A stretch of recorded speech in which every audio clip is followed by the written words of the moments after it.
There it is. Oh.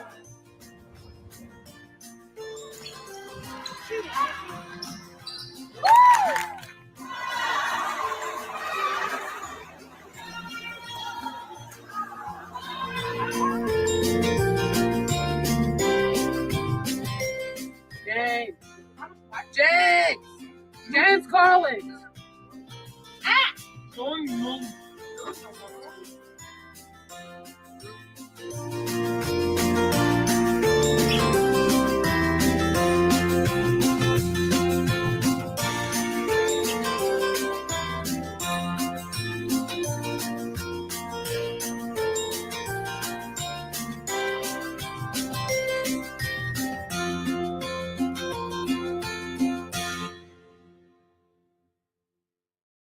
If you're running ads on TikTok, Facebook, Google ads, I'm about to prove to you that you're missing out on potentially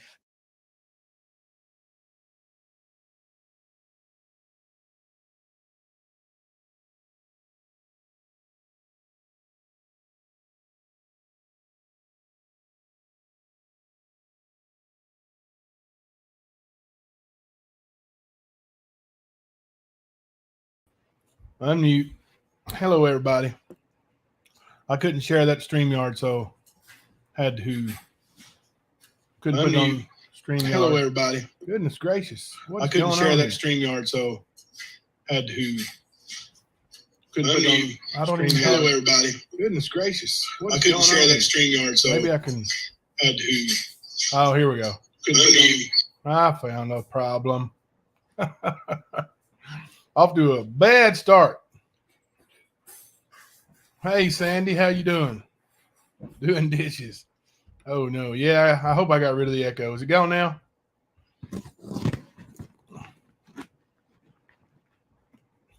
Yeah. I'm eating popcorn. Celtics are on. That's why we're in the living room tonight. So we are going to watch the Celtics. I have to make a phone call. Mama sees you got to make a phone call. In case you heard that. Hey, Thumper. So we're going to talk a little bit about Joel Guy.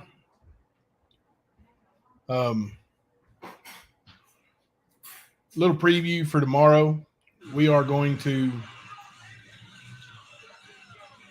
start talking about Damon Stevens from Harlan, Kentucky, from my home county.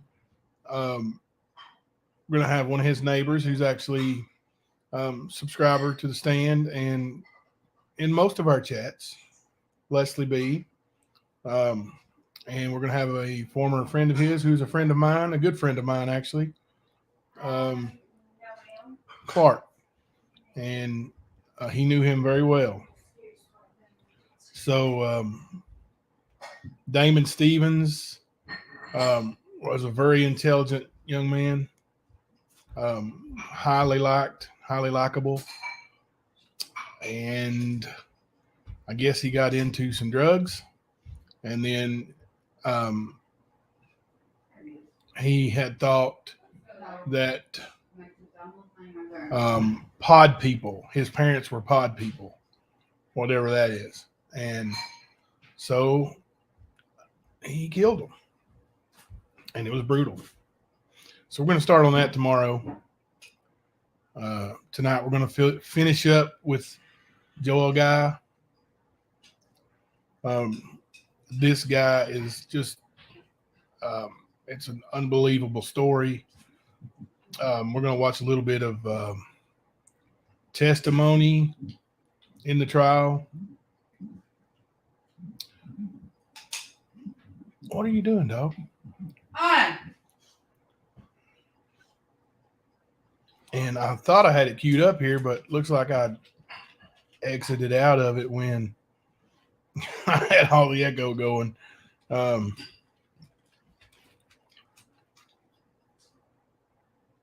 Yeah, Miss saying hi to everybody was used coming in. Hello to everybody. Sorry I didn't get to individually do that. As they came in, as you guys came in, mostly ladies, actually. Let me see if I can find this link that I had with Joel Guy.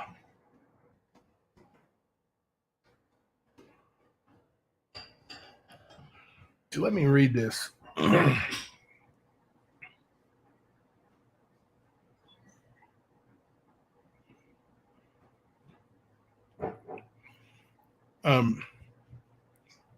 On Saturday, November 6, 2016, 61-year-old Joel Guy Sr. and 55-year-old Lisa Guy were murdered and dismembered by their son, 28-year-old Joel Michael Guy Jr. in Knoxville, Tennessee. Guy stabbed his father at least 42 times, his mother at least 31 times. He was convicted of both murders in October 2020, received a life sentence of imprisonment. Guy Jr.'s parents were soon to retire and would stop providing money to their son. He was to receive $500,000 in life insurance policy if they both were dead or missing. The murder involved an elaborate plot to stab both parents, dismember and dissolve their remains, and clean and burn down the house, as well as frame the father for the crime. You know how he's going to frame the father, stab himself 42 times. Guy Jr. was injured during the stabbing and left partially dissolved remains in the house. When he left to dress his wounds, before he returned, police discovered the body upon performing a welfare check. They discovered a backpack containing a notebook detailing the plan, plastic bins with both parents' torsos, and dismembered limbs dissolving in an acid-based solution of corrosive chemicals, described by the prosecutors as a diabolical stew of human remains. The father's severed hands on the floor and the mother's head in a pot on the stove. So this guy was way out of whack. Like, you know, he didn't plead guilty by reason of insanity, I don't think. But yeah, man, how, you know, something is not right in the ticker, right? Like something's not going on correctly in that young man's head. To think he's going to get away with it. Second, I reckon he still is pushing to get life insurance.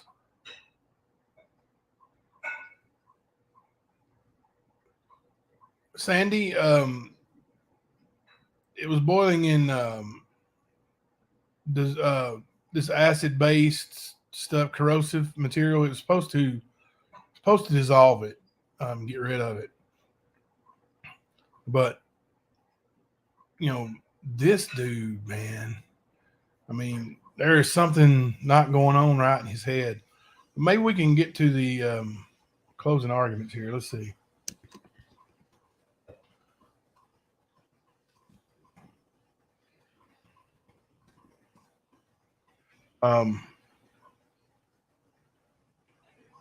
This will be on the Law and Crime Network again. They have the best coverage of it and the most coverage of it that I've seen. And as soon as I typed that in, it popped right up with Law and Crime Network. So let's cover our bases here. Yeah, I couldn't imagine the smell. Not at all. Couldn't imagine the smell. Yeah, let's get this first. And I'm going to run a thing on the bottom too, a trigger warning on the bottom. Trigger warning for sure. Throughout this evening, we're going to discuss some stuff that may trigger some things. May trigger you, may trigger, you know, some things in your thoughts. So please, you know, be wary of what we're going to discuss. It's not PG. It's very nasty. It's very disgusting. Let's get to, let's see. Got one more here. Okay, in good faith, this work contains fair use of copyrighted and non-copyrighted images from the public domain and web for non-commercial and non-profit educational purposes. So we're only using this material for discussion and education. Um, Definitely not trying to steal content from Law and Crime Network. Give them all the credit in the world for this content. Um, and let me go ahead and share a screen and see what we've got coming up. What Sarah back in? What Sarah getting mean in there? What's going on? Why didn't make sure she didn't get supper last night? She'd come home and go straight to bed every day. She'd get supper. Sarah, you can't go home and go right to bed. Didn't you try to wake her up? Mm-hmm. Oh, you did. She never woke me up, Dad. Oh, she tried. I was in here. And they was leftovers last night. They did try to wake you up. Yeah, we had leftovers. It's okay. Oh, Sarah, she mad. She came home, went to bed. Did she not even wake up for you, Thelma? No. Yeah, she come to the kitchen. I've been doing Did you? finals all week, and then you responded. Okay, might be schoolwork getting to you. It's almost over. You almost out for summer. Okay. All right, we're going to listen to a little bit of Joel Guy's stuff here. I'm going to mute and then come back and we'll talk. Welcome in, and those of you coming in. I'll try not to be too boring, too bland, but we will discuss and you guys. Yeah, Dusty, I understand. I appreciate it. Thank you for coming in, and we will. This is way worse, in my opinion, than the Damon Stevens that we're going to talk about, especially the details. So, thank you, Thumper. All right, so let's get to listening to this part of the trial here. This is supposed to be closing arguments. Let's see. I did need to ask the jury, make sure they could hear you. I'm pretty sure you were speaking clearly, but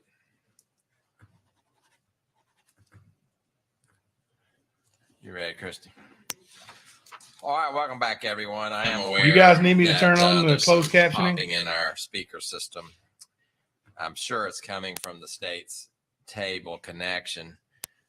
Joe, why don't you just try and pushing it in a little tighter there at the box? Sometimes I think that box is a little bit of. That's good. Yeah, I guess we're just gonna have to live with it. All right, state ready to bring the jury in, resume closing. You ready, Mr. Stevens, Mr. Halstead? All right, go ahead and line them up, bring them in.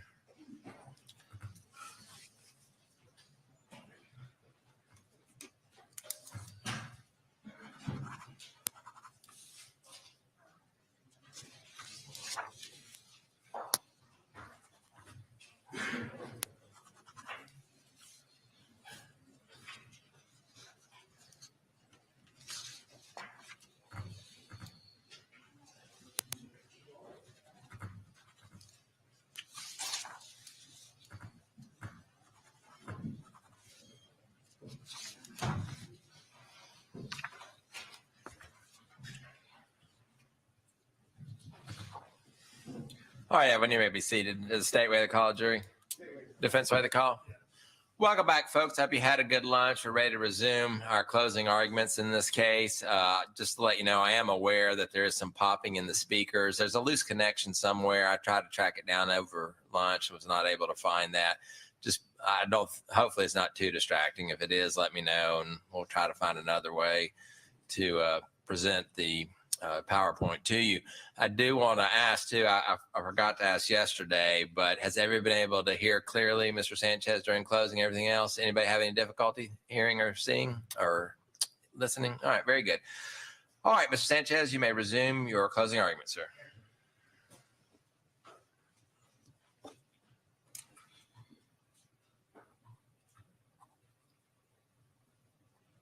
Ladies and gentlemen, when we left off, we were talking about the elements of premeditated first-degree murder, that the state has the burden to prove to you beyond a reasonable doubt the essential elements for that offense. being that Joel Michael Guy Jr. unlawfully killed Lisa.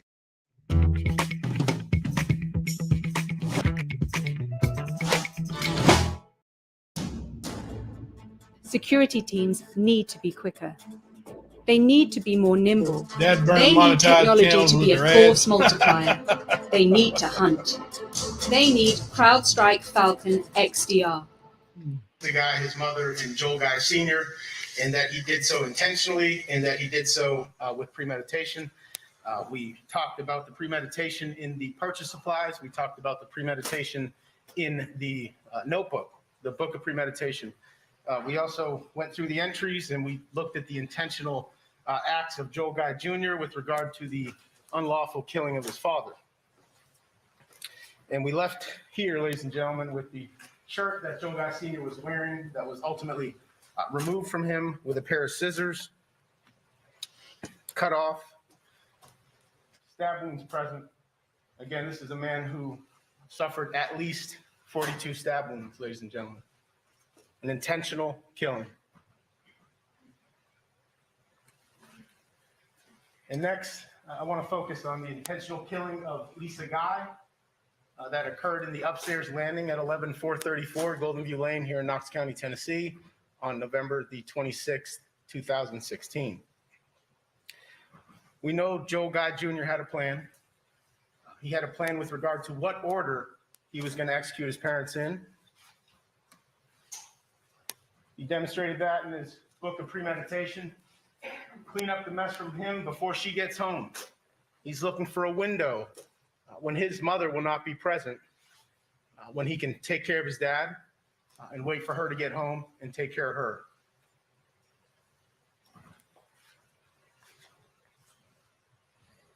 We know that Miss Guy checked out of Walmart on November the 26th, 2016 at roughly 12:18. She's captured on video surveillance purchasing items that are ultimately found in the foyer in the downstairs of the residence. We know that she makes it out of Walmart at roughly 12:19, and that Joel Guy Jr., the defendant, goes to Walmart at 3:35 the same day. The work has been done at that point. Lisa Guy, Joel Guy Sr. have been murdered. And how do we know that? We know that through proof that came in during the course of this trial. Receipts that Welcome in, Coffee Talk. How are you? Purchased. A receipt that corroborates the date and time, as well as the video. Ladies and gentlemen, these are the last moments of Lisa Guy's life.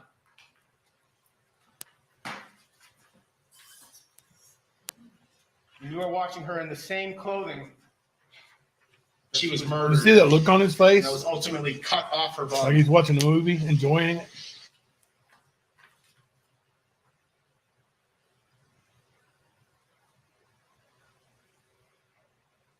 Not a worry in the world. Little did Lisa Guy know. Look at that dude. She had no idea of the terror that awaited her. She came in, what the proof demonstrates, through the front door, brought in groceries with what the proof demonstrates without the help of Joel Guy Jr., who at this point had cut hands. She was lured upstairs, up the stairwell, through the doggy door, and brutally attacked.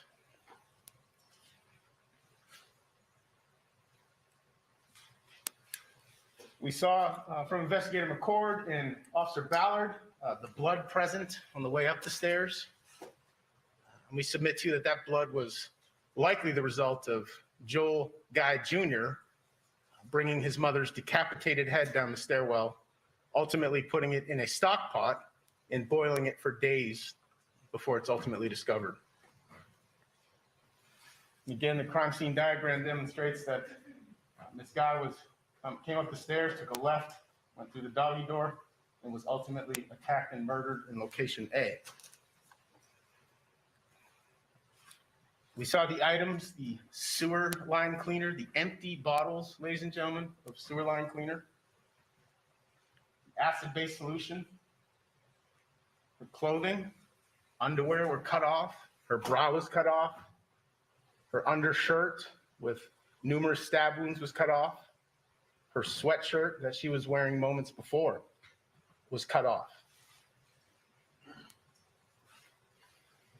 And Mr. Joe Guy Jr. accomplished that with the use of a kitchen knife. And with regard to acting intentionally, ladies and gentlemen, what did we hear from Dr. Hawes? Dr. Hawes testified that Ms. Guyswell was disarticulated at the shoulders, at the knees. She was decapitated before she was placed in an acid-based solution and left to dissolve. What does that tell us, ladies and gentlemen? At least 31 stab wounds. I submit to you that is acting intentionally. That is someone who is trying to bring about the death of an alleged victim. Was there any doubt this dude was acting intentionally? Again, the judge will instruct you. What is acting intentionally legally? A person acts intentionally when it's the person's conscious, objective, or desire to cause the death of the alleged victim. Joe Guy Jr., the proof establishes in this case, acted intentionally when he stabbed his mother at least 31 times, dismembered her, and decapitated her. We saw the pictures of the back of Lisa Guy, and while they're hard to look at, they paint a picture. We heard about the tails and how these tails on these certain wounds are created. Oh my what God. causes those tails? And it's either the knife moving or the victim trying to move. We also learned that Lisa Guy had 5 stab wounds to her buttock, consistent with trying to get away.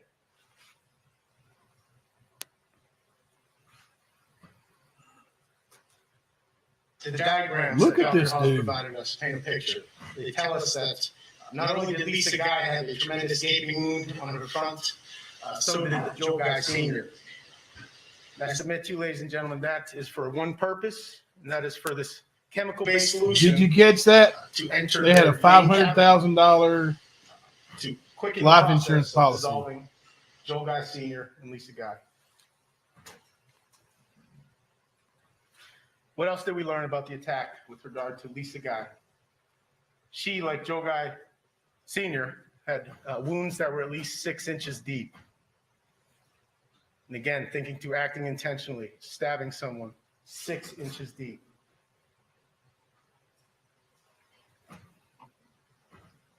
Her injuries, significant injuries. She had injuries to her heart.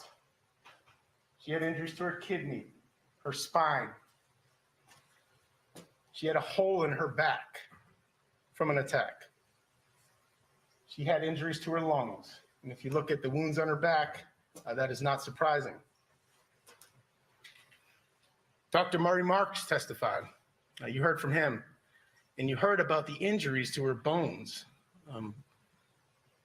Blunt force injuries with a knife entering with such a thrust that it cuts into her ribs, removes pieces of her ribs. You heard about the process of how Joe Michael Guy Jr. Decapitated her, how he did it awfully high on her neck, and he had to apply some degree of force to separate That her makes head sense, from her Thumper. neck. That's awful. Joe Guy Jr.'s own words. The book of premeditation. Yeah, exactly. Move Did her you catch clothes and that? take them with me for disposal. Well, he achieved half his objective, ladies and gentlemen. He removed her clothes. And that's demonstrated by the pictures that were entered in evidence in this case. Investigator Sandy Campbell with the crime scene for the Knox County Sheriff's Office. She recreated how the items of clothing were physically removed and made sense of it in a way that we could understand it. Her pants were cut in the back, up each leg, through to the top, stripped off her stabbed body. Her bra was cut. The rear of her underwear and the crotch area were cut.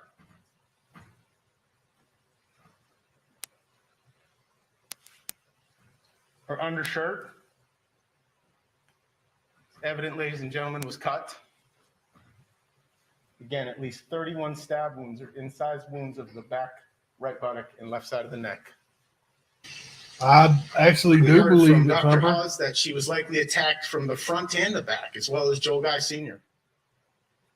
Lisa Guy had a serious wound that went to the muscle on her clavicle area, and the main attack was to her backside. Joel Guy Sr. had stab wounds to his ribs, and again, the main attack was to his backside.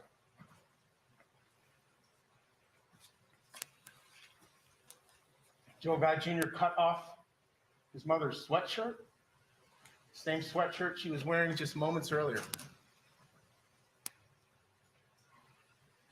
And again, in looking at that through Sandy Campbell, evidence in this proof in this case, we can see that this sweatshirt was cut off. And what does Joel Michael Guy Jr. do after he kills his parents? He goes to tend to himself. He buys the requisite supplies he needs to treat his wounds that he obtained in a fight with his dad, Joel Guy Sr., who was trying to stop an assault, a murder. So with regard to premeditated first-degree murder, ladies and gentlemen, the proof has showed to you, beyond a reasonable doubt, the three necessary elements. That the defendant Yes, they did unlawfully suffer killed horribly, and you're right Lisa too, and Joel Glenn. Guy Yes, Sr. He didn't have a reason to do so. Look at the look He on his denied face there. I mean, self-defense. he's just evil. Proof to show that he intentionally killed them. Again, Joel Guy Sr. stabbed at least 41 times. Lisa Guy is stabbed at least 32 times. When we consider premeditation, ladies and gentlemen, I don't want to belabor the point, but we have him starting up to 19 days before the commission of these offenses, these brutal murders, purchasing supplies that he intends to use in his grand plan to obtain $500,000. We submit to you that the book of murder, the notebook that he drafted with his DNA on it, that is corroborated by every piece of evidence in this case, we submit to you that that shows premeditation beyond a reasonable doubt. Next, with regard to felony murder. As you know, Mr. Guy is charged with felony murder in 3 counts, 2 for the thefts that are committed in the perpetration of the killing, and 1 for the killing of Lisa Guy in the commission of killing Joel Guy Sr. So the elements for felony murder are a little bit different, and what the state must prove to Hey, you beyond Sandra. a reasonable doubt is that Joel Michael Guy Jr., again, unlawfully killed Joel Guy Sr. and Lisa Guy, and that the killing was committed in the perpetration of the theft. The theft in this case being the money transfers, the pills. The defendant, Joel Michael Guy Jr., in possession of his father's card that was used on the 27th to make 3 significant transactions. The 27th being a day after what the proof demonstrates the victims were slain in this case.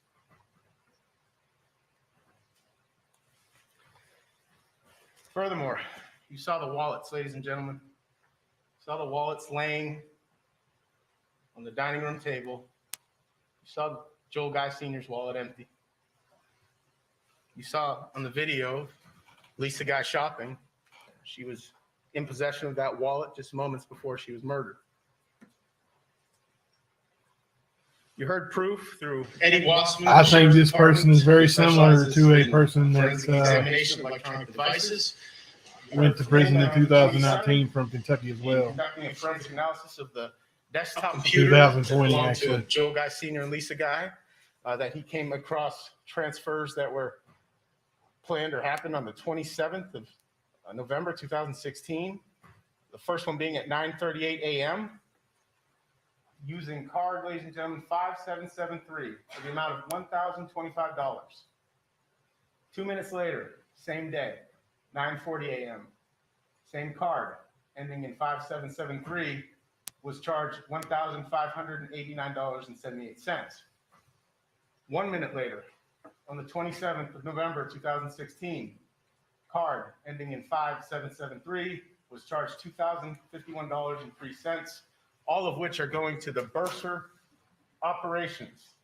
And we heard from Investigator Wassman that based on his investigation, he was able to determine that that was a payment to the Louisiana State University. Proof is established that Joel Michael Guy Jr. Was a student at Louisiana State University. Again, considering the crime scene, ladies and gentlemen, what you have up here is the guest bedroom. You've seen ample pictures of the guest bedroom, all the items in the guest bedroom, but particularly next to the bottle of food-grade hydrogen peroxide with Joel Michael Guy Jr.'s DNA and blood on there is a card that belongs to his father. A card that Oh, was he had a used the meticulous day after plan to his cover it death up, April. to make 3 money transfers. Close-up of that card. Again, last 4 digits, 5773. That is a theft that's committed in the perpetration of this murder, these murders. We also learned from I don't know that he's crazy, Get but 1 to 2 day prescription I delivery think or he's, pick it up now. But at CVS, healthier happens together. Possibly that upon looking at the computer, there were transfers. he's definitely Capital mentally One, ill. An account belonging to Joe Guy Sr. that occurred on 11/27/2016, 3:49 p.m. You have the SunTrust records before you, ladies and gentlemen. I would ask you to consider those. Look at those. They're in evidence. And what you'll find is that on the 27th, with a posting date of the 28th, A check card purchase from Joel Guy Sr.'s account was charged an amount of $3,090, particularly a organization, Submeter One, in Louisiana. So they obviously had money. with And regards that's to how they pills, were able ladies and to gentlemen, we've seen support him. proof. Let's start with the kitchen. Let's Him start 28 with this years empty old. oxycodone bottle found next to the pot that Lisa Guy's head was simmering in for days after Joel Michael Guy Jr. left. One of them was getting oxycodone. We know that stove was on based on the pictures you've seen when investigators entered that residence at 11434 Golden View Lane. And the pill bottle's empty. It doesn't stop there. We go up to the guest bedroom, and we have various Prescription Oh, he stole the pills. signed to Joel Michael Guy with the address of 11434. Golden View Lane. We have other pills that have been prescribed to Lisa Guy with an address of 11434 Golden View Lane. You're right. Did you catch that? I agree. With regard to the felony murder, The judge is going to instruct you on some law that's helpful when determining this type of charge. And essentially, what's relevant in our argument is that the killing may precede, coincide with, or follow the theft. So the killing can occur before the theft and still be considered as occurring in the perpetration of the theft, so long as there is a connection in time, place, and continuity of action. Let's talk about first the connection in time, ladies and gentlemen. what do Look we at know his about the notes. 26th? We know that Lisa Guy went to Walmart. We know that Joel Guy went to Walmart. We know that they were Executed on the 26th. Yeah, he had a We know bad that he had a hairline. plan to murder his father and wait until his mother was out before he murdered her. Connection in time. Clean up mess before she gets home. Wow. demonstrated here. We know that 326, Joel Michael Guy Jr. is entering Walmart. Turkey Hey, you Creek, squared. How are you? Tennessee, with bandages on his hands. Oh, man. I've been to that Walmart a couple times. We know that he used cash.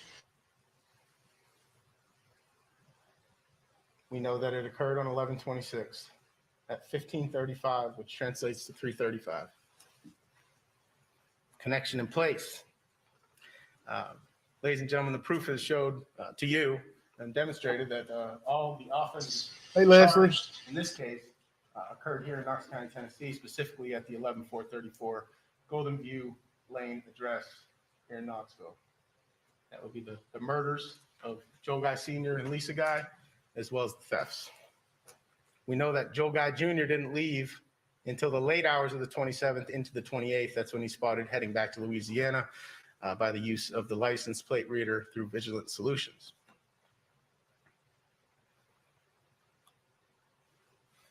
Continuity of action. What this case shows us is that there's no broken plan after the homicide has been committed. There's no broken plan after the thefts have been committed. The only broken plan here is Joel Michael Guy Jr. leaving to tend to his wounds, but he wasn't done. He had a plan to light this house on fire. He had a plan to bring 4 5-gallon tanks of gasoline with him. He had a plan to use commercial timers to ignite a fire. He had a plan to light in electronics, namely a hair curler and a hair dryer to start a fire. He was not done.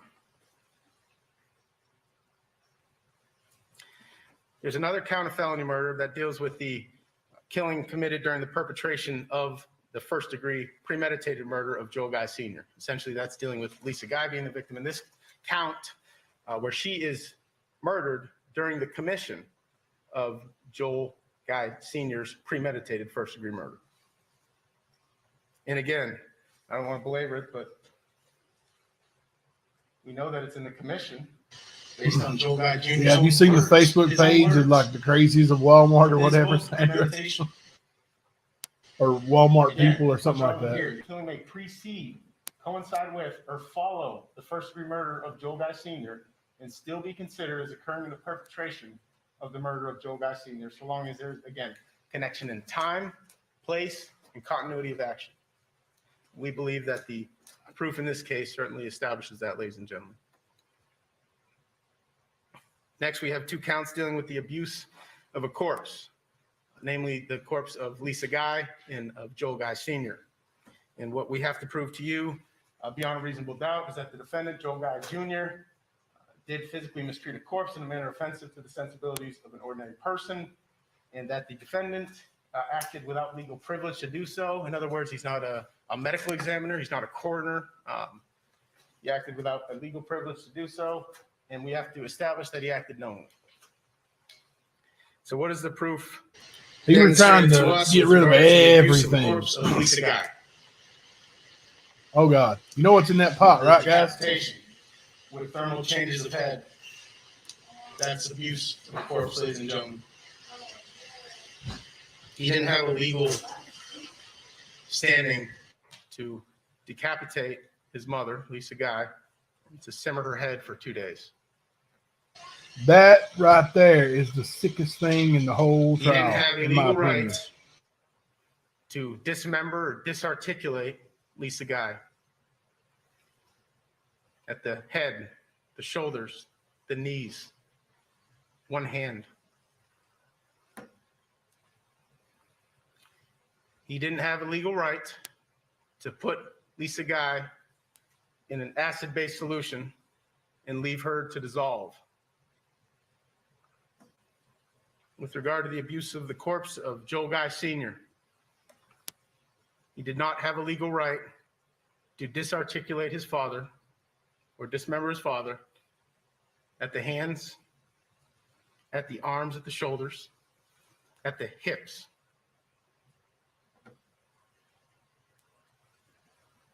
He did not have a legal right to then place his father in an acid-based solution in an attempt to dissolve him. Now, the judge is going to instruct you regarding what flight is, what the flight is of a person accused. And I ask you to pay attention to that, ladies and gentlemen, particularly as it relates to these facts. And essentially, you'll hear it again from the judge, but the flight of a person accused of a crime is a circumstance which, when considered with all the facts of the case, may justify an inference of guilt. Flight is the voluntary withdrawal of oneself for the purpose of evading arrest or prosecution for the crime charged. You will also hear an instruction on tampering with evidence, and I ask you to pay attention to that as it applies to this case as well. Yeah, this guy, look at that. Look at that look. Like, look at his eyes getting wide open. Like, The judge will instruct you as to that. that's disturbing. Last, ladies and gentlemen, Look at the pictures in this case. The house demonstrates the love that the guys had for their only son. Joel and Lisa Guy, they did love Joel Guy Jr. We've heard proof from sisters who testified they had a loving family. We heard proof that they supported their only son. In fact, The only reason They Lisa got supported him. murdered, was I to don't think it support matters whether Joe they Guy loved him or Jr. not. Like you don't, even Well, if he they hated him, attended you school in don't, you Louisiana. can't do that. Like there's no excuse. proof in this case demonstrates that Lisa Guy and Joe Guy Sr. suffered. They suffered a great deal. Think about the exercise room, ladies and gentlemen, the struggle, the wounds to Joe Guy Sr.'s hands. Ultimately, they didn't deserve his death. Their lives mattered. And we ask you, ladies and gentlemen, to consider all the proof in this case and render the only just verdict. Given these facts, we ask that you hold Joe Guy Jr. accountable, that you find him guilty as charged. Thank you. Mr. Halstead, would the defense like to make a closing argument? Yes.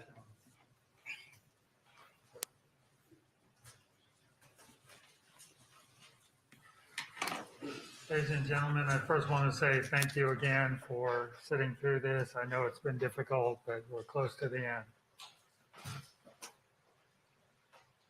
That weekend, Joe Guy was outgoing, friendly, and happy in a way Michelle Tyler had never seen him before.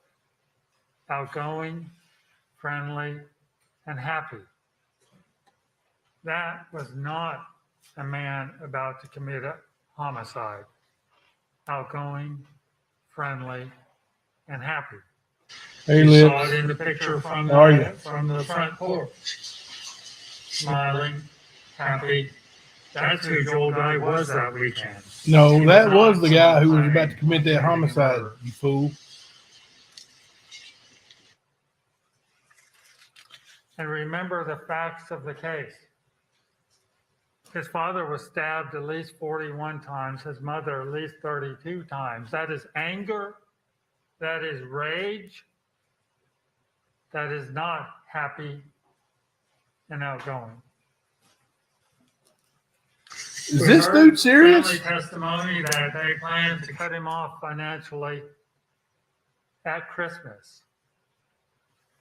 This was not Christmas. This was not when that was going to occur. Sorry to hear that, Lips, for sure. I'm doing That's why okay. we have to look at every fact to see if this adds up. Because just from that very start, outgoing, friendly, and happy does not add up to what happened here. Rage, anger, and death. The phone call to Michael McCracken. Mr. Guy never said. I wonder if Michael McCracken has a brother named Phil. Just kidding, just kidding. Don't kill me. Asked him, did he kill anybody? There's really no reference. It's just kind of this snippet of a call taken out of somewhere else, but we don't know what it's really about. We know he's feeling sad. We know he's telling Michael this should be goodbye. But we don't know that he's committing or admitting to a homicide.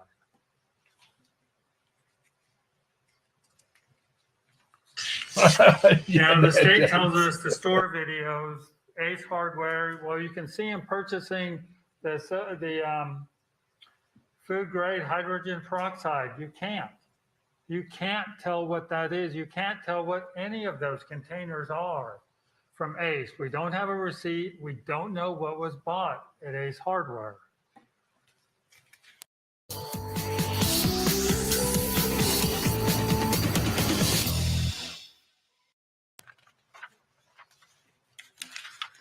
The notebook, they tell us, well, they Sandy, they were killed DNA November the on that notebook. 26th. So that means on If that's what you were asking. at some point, someone touched. So about a the month outside before of that Christmas. notebook.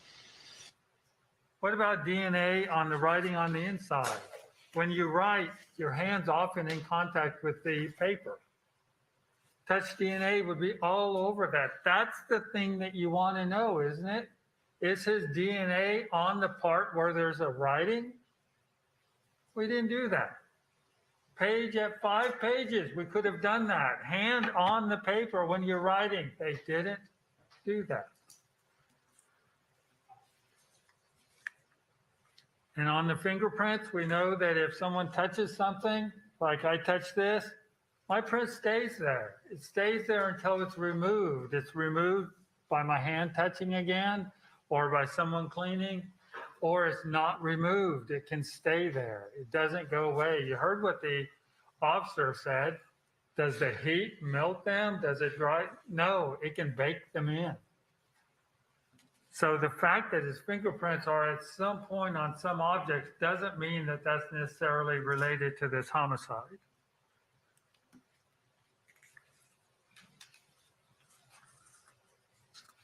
And on the notebook, they also did not bring in a handwriting sample to say, yes, this is his writing. The burden is on them to prove this case beyond a reasonable doubt. They didn't do that. Oh, they did do that too. His car being seen by Vigilant Technology in Mississippi. Newsflash, he did come up for Thanksgiving. Newsflash, he did go home. That tells us absolutely nothing. Clearly, we know at some point he hurt his hand, but that doesn't tell us when or how he hurt his hand. The fact he's getting medicine for his hand does not tell us anything about the homicide. The fact he's getting medicine for his hand right after his dad was stabbed 41 times. Yeah. And again, on the DNA, they get to pick and choose what they tested. Kim Lowe decided she just wasn't going to test some things that she decided weren't relevant. For example, the kitchen glove. Well, of course, if a kitchen glove's in a house, you might have used it at any point. So what's the significance of testing that? I said, what about the kitchen glove in the master bathroom? Do you cook in the master bathroom? Do you do dishes in the master bathroom? And that's where the bodies were? Don't need to test that. That's not going to tell us anything at all. The clothes of Ms. He was we're not even enrolled in college, I think, We're told they were or had been to college. I'm not sure. He did not live at home exactly where at the time of the coming murder. into contact with the clothes because it's exactly where they're being cut. No need to test that for touch DNA. Didn't even look at it.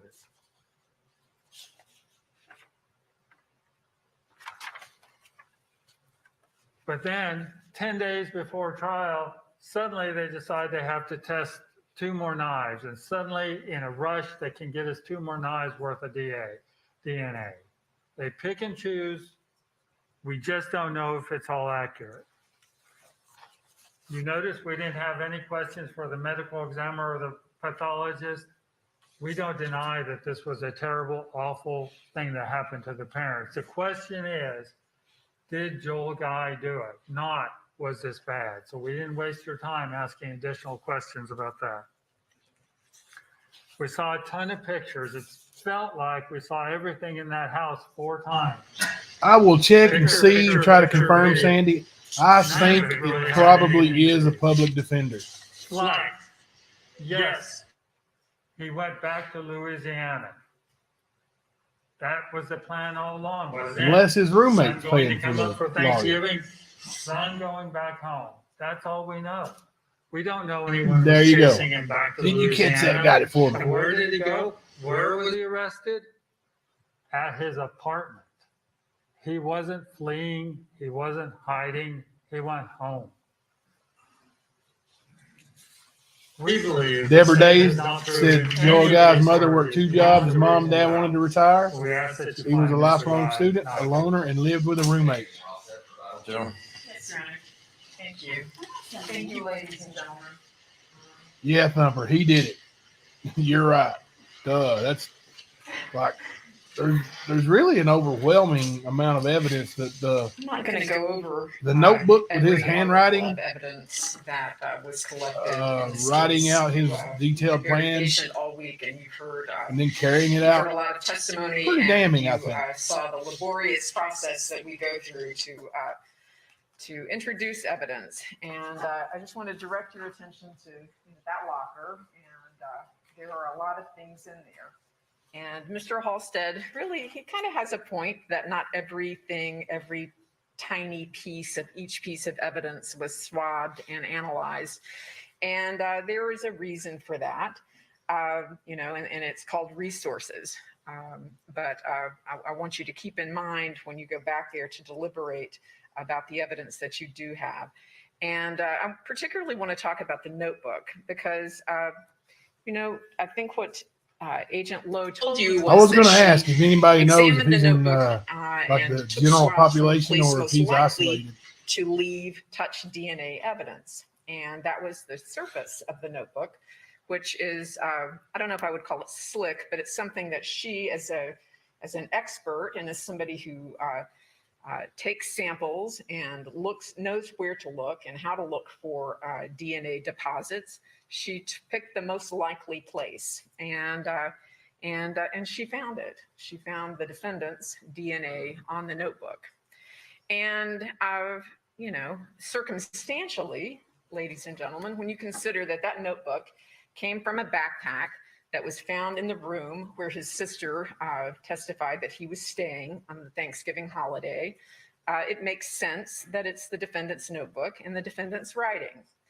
I would also point out to you that inside that backpack were several books that you saw in Technician Sandlin published to you. And on the inside of those books was the defendant's name, Joel Guy. So the books that were in the backpack. He wanted to be his own attorney? belonged to him. The notebook had his DNA on it, and the backpack was found in the room where he was staying. So you don't have You know to what be, they say? you know, just a Man who represents himself has a fool for a lawyer. expert in logic to make the connections that the notebook is his. But I would also like for you to consider the writing itself in the notebook. And there are references in those writings, despite the fact that there's no handwriting expert here. And if we did have one, the defense would be saying that that's junk science and you can't prove it. But you know, there are references in the notebook that indicate that the person who is writing this is the defendant. Why else would he say that his DNA would be found inside the house? I mean, logically, why would anybody other than the defendant write something like that in the notebook that has the defendant's DNA on the outside of it, in the notebook that's found in the defendant's backpack, along with other books that belong to the defendant? Throughout this writing, he makes references. As long as he's been in college, he probably did study up on some law. His mother's insurance policy, the fact that he would be the beneficiary, the fact that he had done calculations to examine his parents' assets, his father's assets, his mother's assets, the language, all mine, I get the whole thing. I mean, who else other than the defendant would be writing these things in this notebook that has his DNA on it, that was found in his backpack along with his books, the backpack being in the room where he stayed the weekend of these murders. So, and that's just with respect to the backpack. I would also point out that, you know, his DNA is found on a number of other articles of evidence that Agent Lowe examined in places where, you know, really, how could you come to the conclusion that anyone other than him is the killer? Why would his DNA be on all of the 6 gloves, all of them that she examined? 6 gloves. She told you that she examined the stained side of the gloves. Yeah, it's sick in April. Money does blood, evil things to people. side, Makes people evil, in my opinion.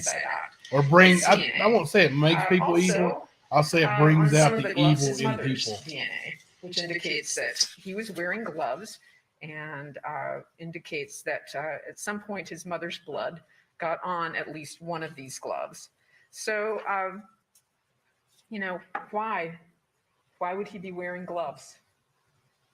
I mean, why would he be wearing gloves that were bloodstained?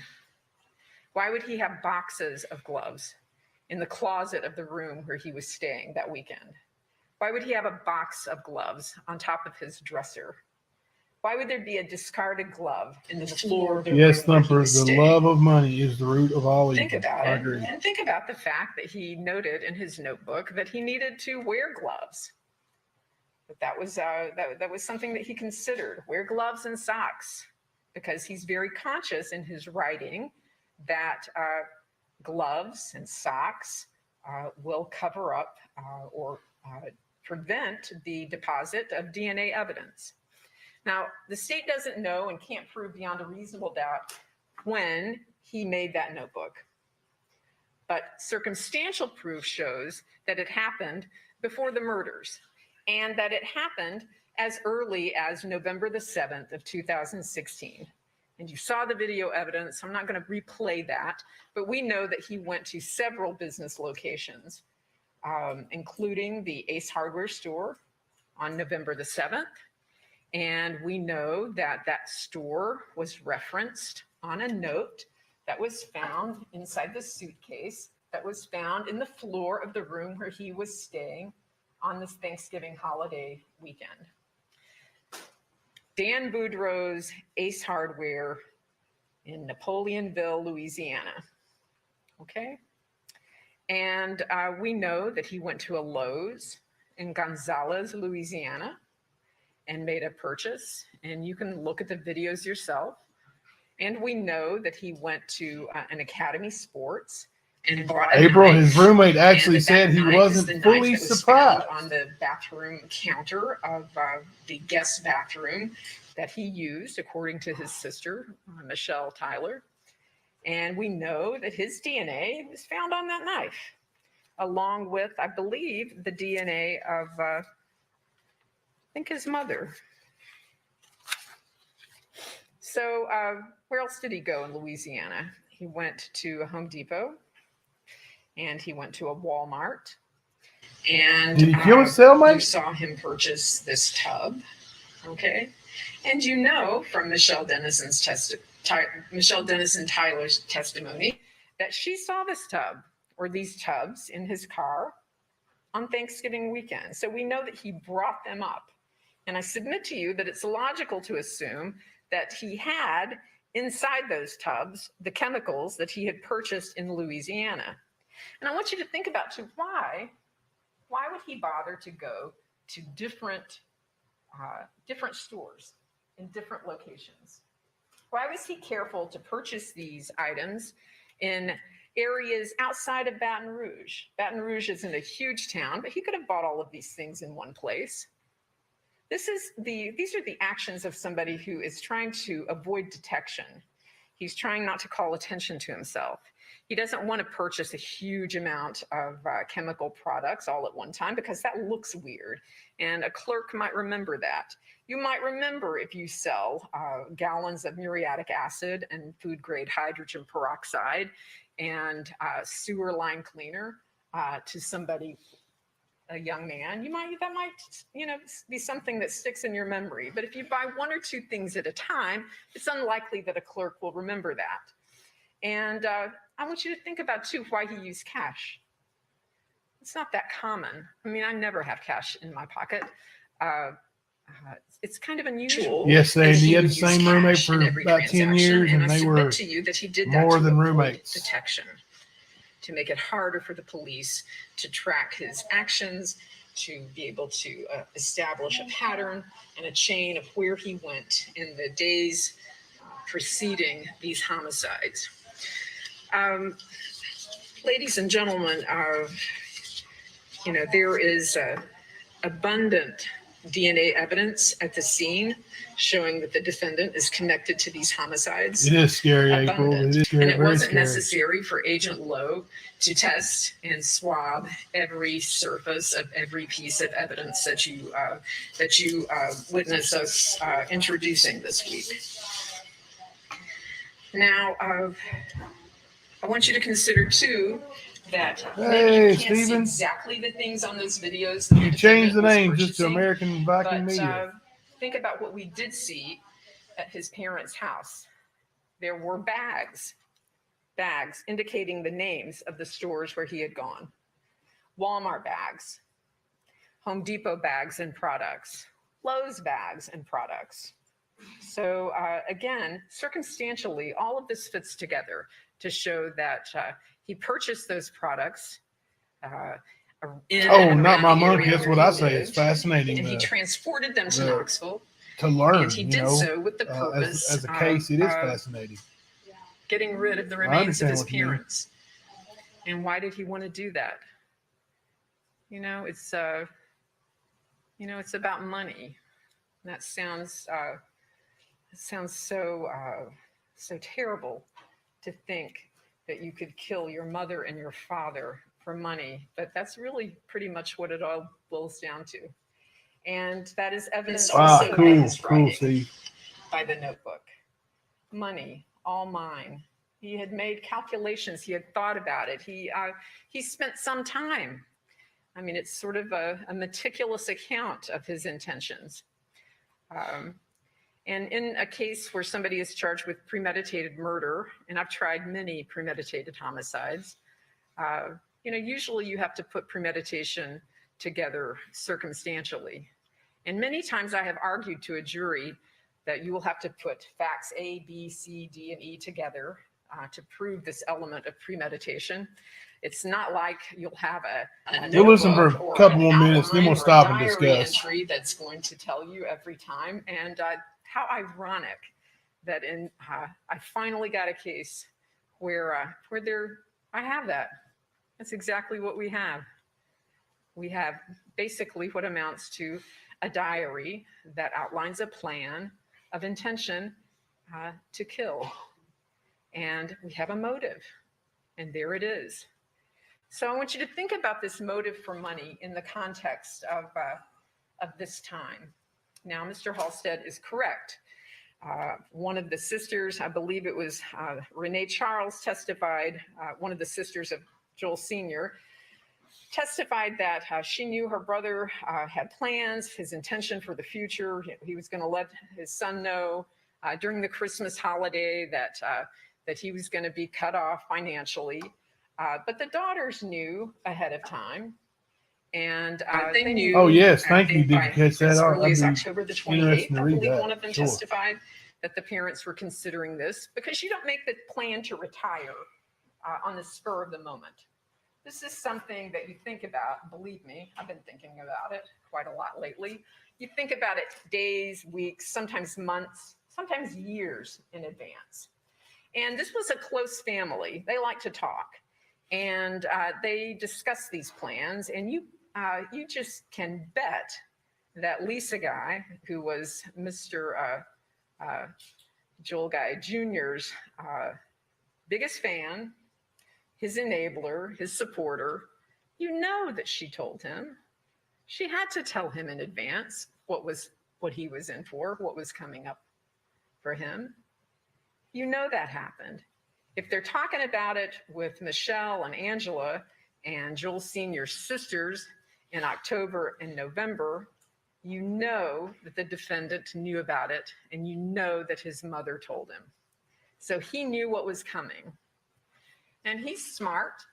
He's smart enough to know that once his mom retires, once she quits her job, that insurance money is gone. He isn't getting that. He's not getting that. And he's not used to supporting himself. He's used to having the support and care from his mother, primarily, taking care of his needs, providing him with an apartment, with utilities, with a car, gas money, paying his bills, his tuition, paying for his books, paying for everything. He's used to having her pay for everything. And he wasn't about to let them cut him off. That was not going to happen. These people, they were not going to disrupt his comfortable life. He wasn't going to permit it. He would rather see them dead than let that happen. And that's what he planned, and that's what he did. And then he used their money, not just, it's sort of like a double motive. He wants to do it for the insurance money, but he also wants to get what he can while he can. And I want you to think about that too. He made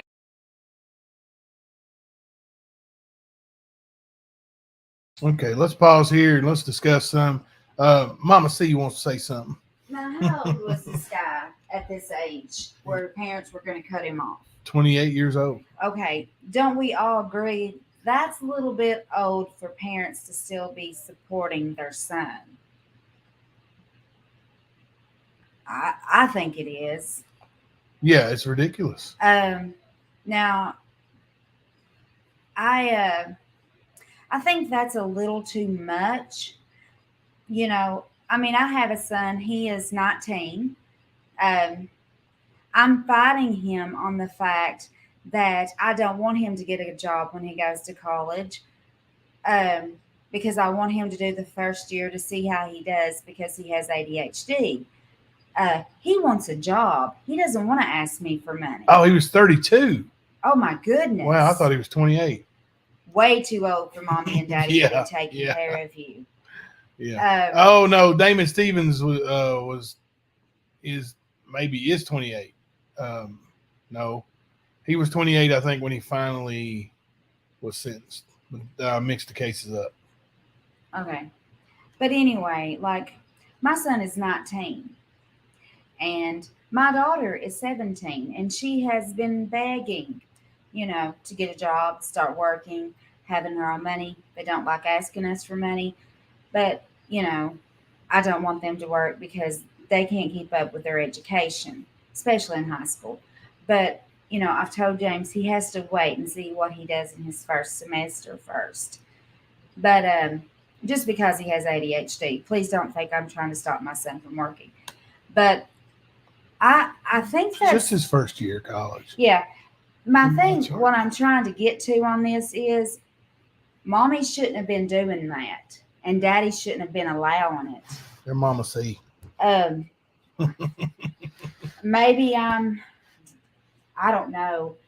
I have been I never asked my parents for any help once I was out. I've always worked, made it on my own. My husband has too. I don't, mommy and daddy shouldn't have been doing that long. Yeah. No, they definitely entitled him, but I don't think he should have killed him. Please don't think that I think that. But I think they might have babied him too long, like to the point that you're saying hi, babe. hi, but to the point that it might have made him feel like he was owed a living, maybe, and they couldn't take that away from him. Like he got mindset, you owe me that. I'm the only son. I don't know. Did they have other kids? No, he was the only son. He had sisters he claimed he didn't know Yeah. about. Yeah, maybe that's what was in his mind. I don't know, but like, no, there's a time in life you cut your kids off. Well, yeah. I mean, my kids, There's a difference between helping them when they're in need and paying for everything. Yeah.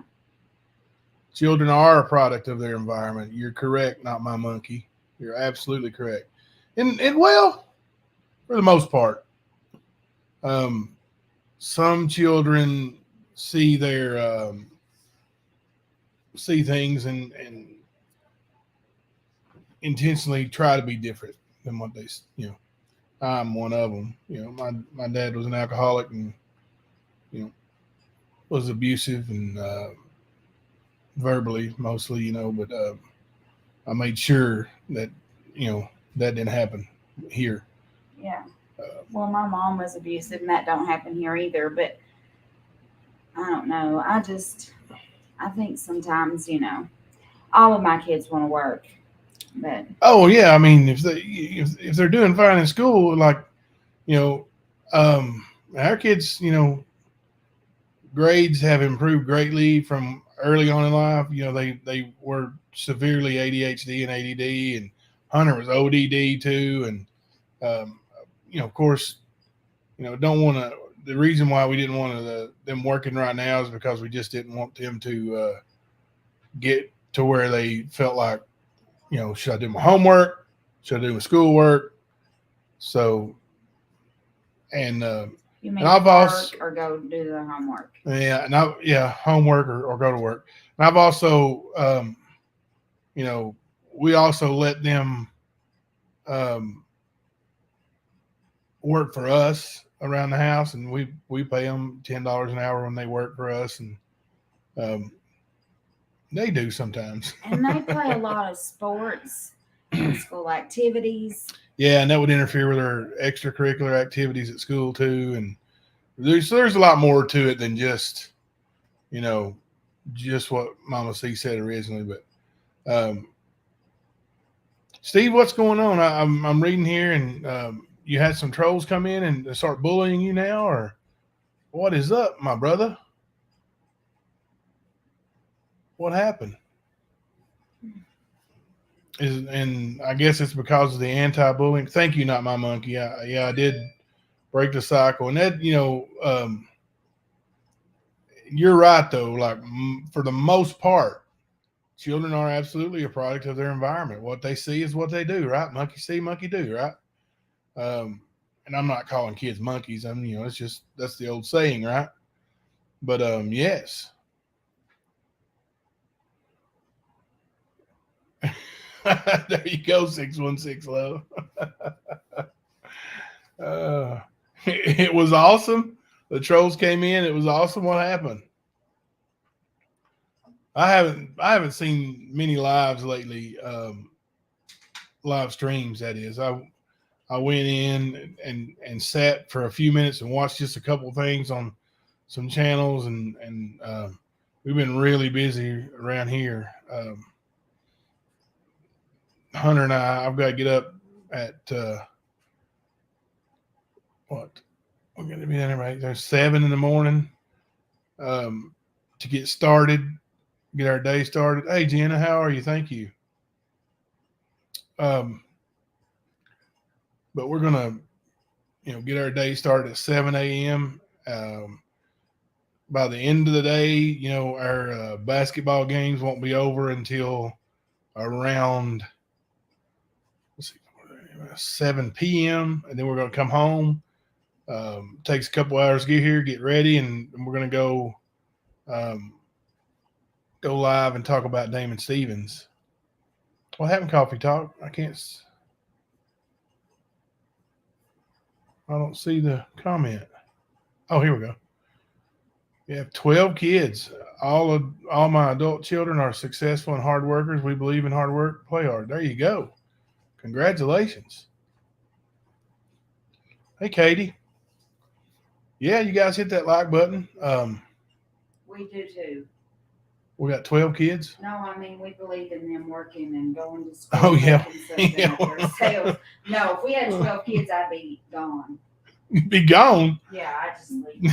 You ain't going nowhere. Yes, I am. No, you ain't.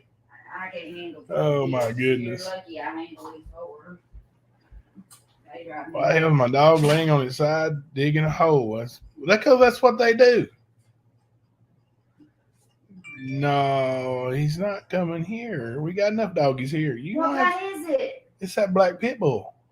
Oh. No. Yes. No. Yes. No.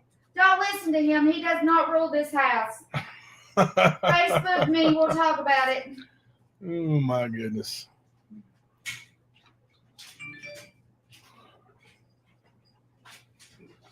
Let me see what Steven said.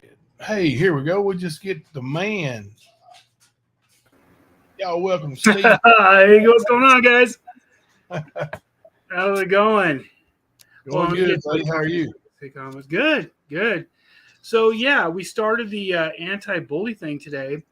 Leslie was there with me throughout the entire time, and we basically were going over some of the laws, what some of us as creators can do, and what we should be doing, what our responsibility is as creators.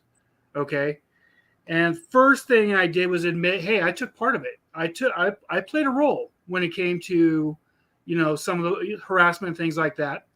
And, but no more, you know, there's no reason for it. And, man, we just from everywhere.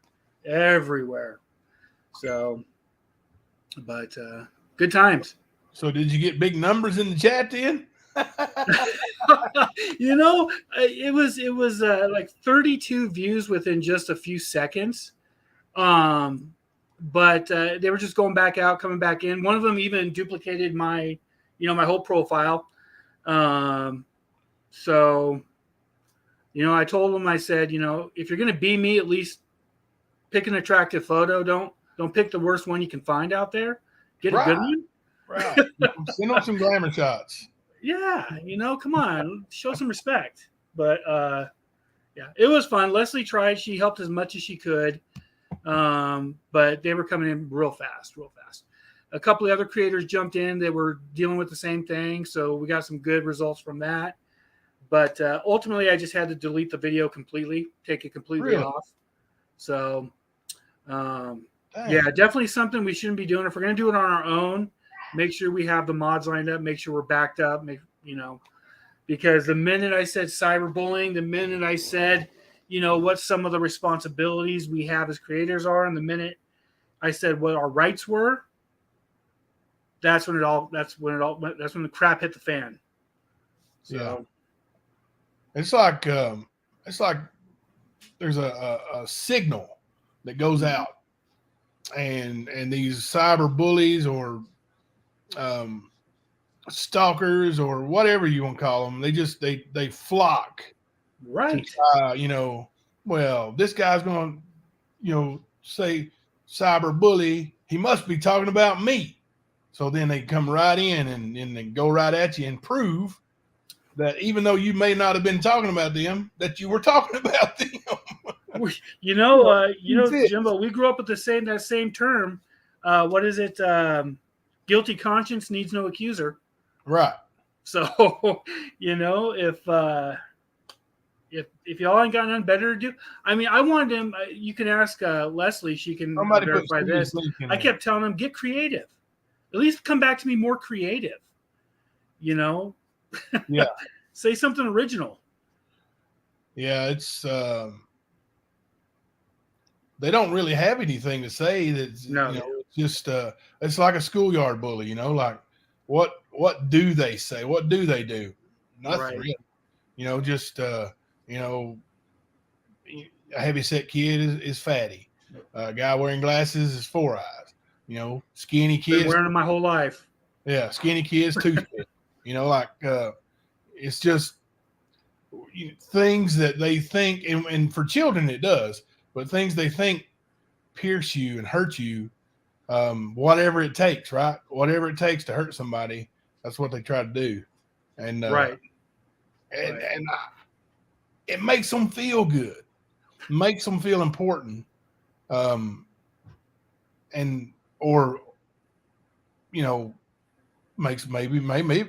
makes them feel stronger. They're flexible. I don't know if it's anybody I knew, not to cut Jimbo off. I don't think it's anybody that I knew. It never usually is. Because everybody I know is literally on this channel as well. So, I don't really, I try to mirror as best I can without crouching upon the stand. I try to mirror it kind of as close as I can because, Jimbo's on the right path too. So, I think good creators should stick together and try to, even if we don't agree on everything, which we won't, we can agree on the commonality that mental health, especially with our teenagers, is more important than anything else. Absolutely. How far have you got in the book? I haven't. I did. There's actually an entire show just on you, Jimbo. Literally, if you go back in there, it's because I got the book and I was excited. I was showing the pages and I was, holding it up. I won't read it till I get to South Carolina, which will be another week. I'll be there next Tuesday, and then I'll start focusing on reading the book. But I showed it off to everybody. Everybody got to see it. So, cool. Yeah, absolutely. If you guys didn't get it. I recommend it. Because it looks like there's going to be, I briefly went through it and there's going to be a lot of content. I don't know how many of you know Jimbo personally. I've only met him here, but it gives you good insight to some of the things he's done, he's wanted to do, his accomplishments that nobody else, no matter how hard they try, who you are, can't take away from him or his family.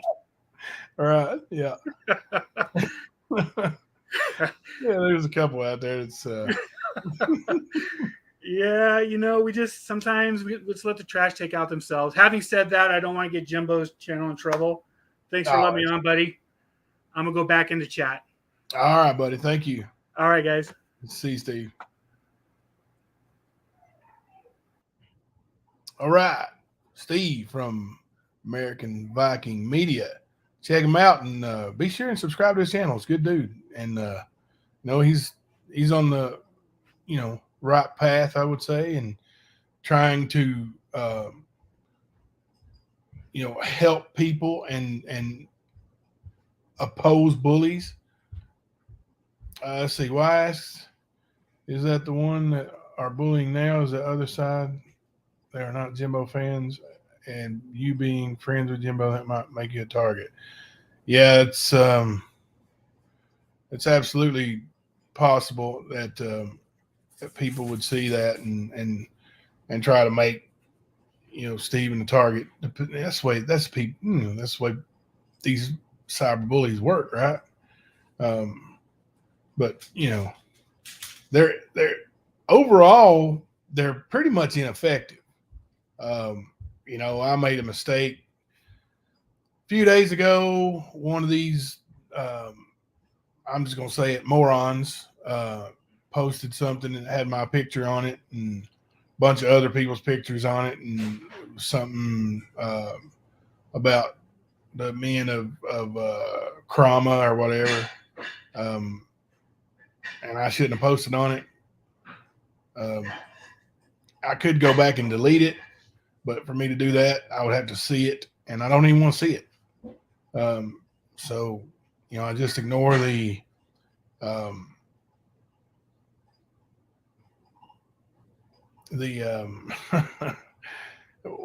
notifications.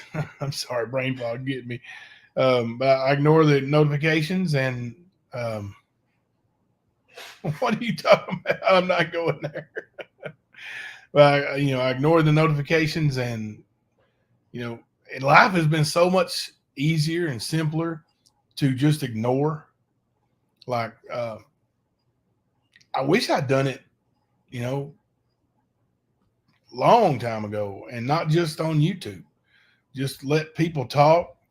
I used to get worked up over basketball coaches talking trash.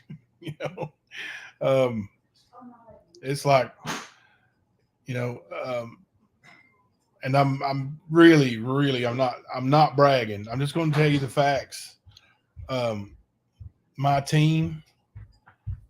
I need to bring your garbage bag. Okay. My team has lost 4 games in 4 seasons. And 3 of those were in the first season inside our conference, and our county. And the other, the team that beat us, we beat them a couple of times this year. One game we beat them 63-7. So we have definitely established ourselves, or the team has established themselves in talking trash is different than what I'm talking about. Like when I say trash, I'm talking about talking bad about me. But it doesn't want to be put down. I'm stuttering. But anyway, these coaches always saying, well, he's not going to be around long. He's not doing this. He's not doing that. But I'm still here.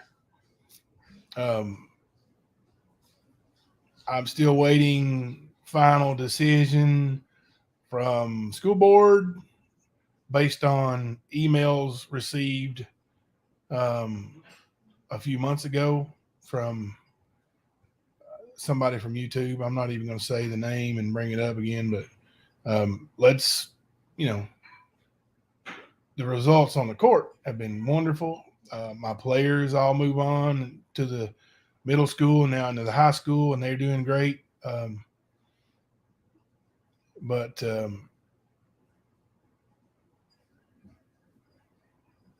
Were they stepsisters?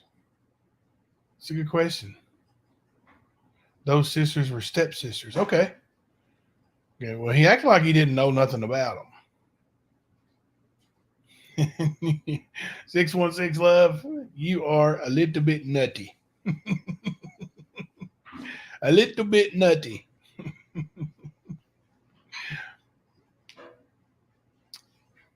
Ignoring isn't always easy, but even cockroaches eventually die off. I love that.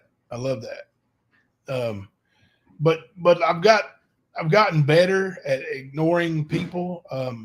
Even talk, like I said, we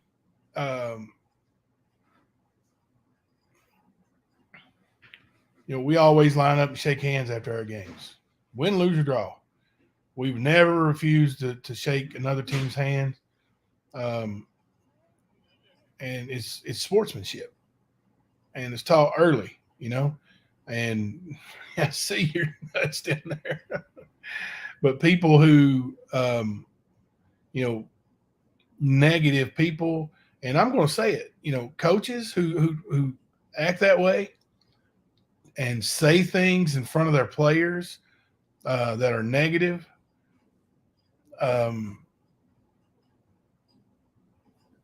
It's just awful. And let me tell you, I sat across from some coaches that I know are not good people. And I'm not talking about in the county league. I'm talking about in AAU ball. But, some coaches that I know are acquainted with that I know aren't good people, the cheaters. And when I say cheaters, I'm talking about marriage. You crazy. But I don't say anything negative ever about another coach or a player ever in front of my kids. When I say my kids, I'm talking about my team, because that's not good sportsmanship. And even when my team gets mad, and players do get mad. I've got a kid who would fight at the drop of a hat. He's quick to lose his temper. He's been thrown out of games. He gets technicals, but he's a good kid. He's just got a quick trigger, And matter of fact, I'm picking him up in the morning. He's going to spend the day with us. He's going to play AAU with us tomorrow. He's going to spend the night with us tomorrow night. But I try to take care of him. When I see that he's getting upset and I catch it in time, well, I take him out of the game. I sit him right next to me and put my arm around him. And I'll say, "Okay, kid, let's just take some breaths. What happened?" And he'll tell me what happened, and I'll say, "Now, is that the end of the world? Are we gonna fight over that? You gonna punch this kid?" "Well, I wanted to." "Well, you're not, right? You're not going to." "No, I won't, coach." "Okay, settle down, get you a drink. When you feel like you're cooled off, let me know. You go back in the game." So I just feel like it's important.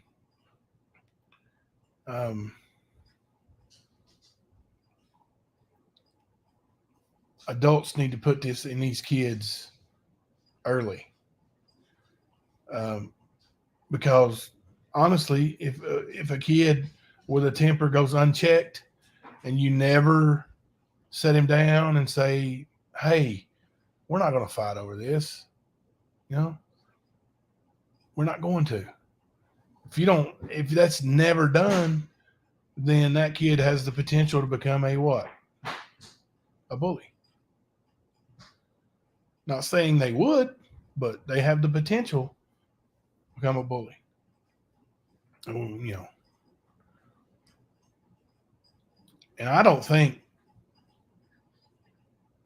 see, these adult bullies didn't have people to put them in check at the stand. Right, right. You're right. They didn't have nobody to put them in check. And,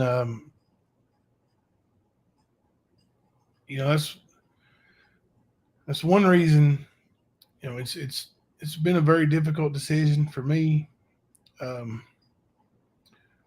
Try not to get emotional, but, you know, this is my last season with AAU.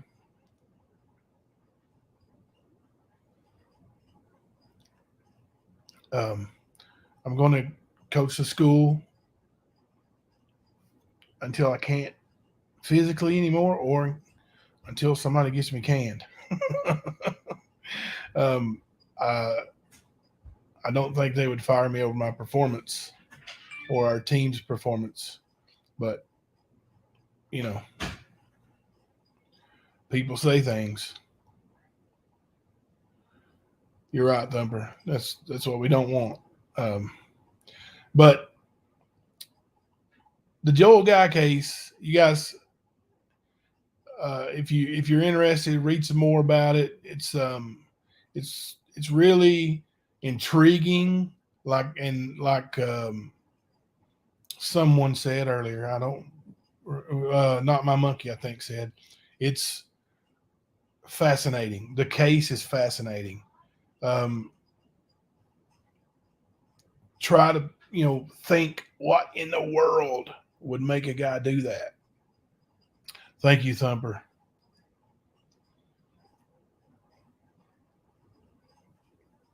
All these boys have my phone number. I get calls from them quite a bit, texts, even the ones, you know, that are young men now, and even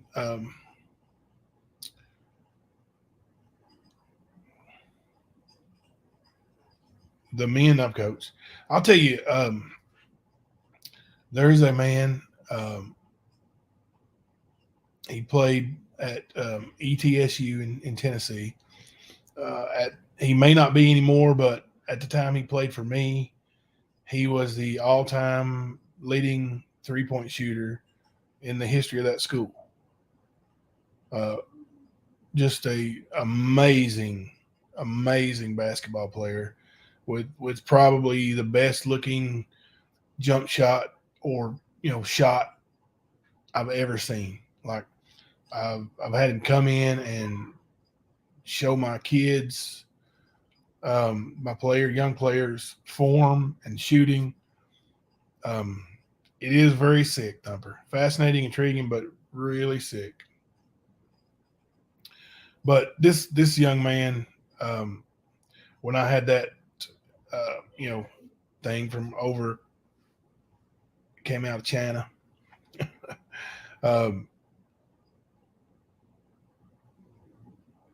And it didn't appear that that I was going to come home.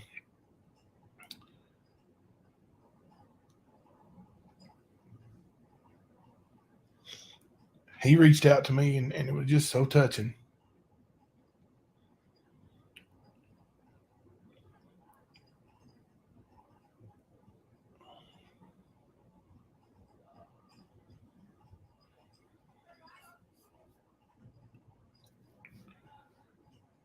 Because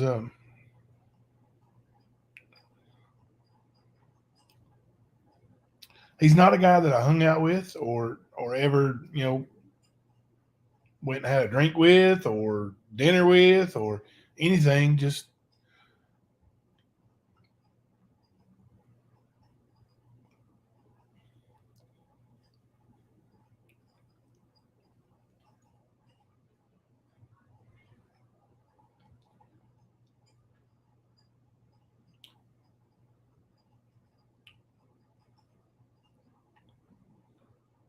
a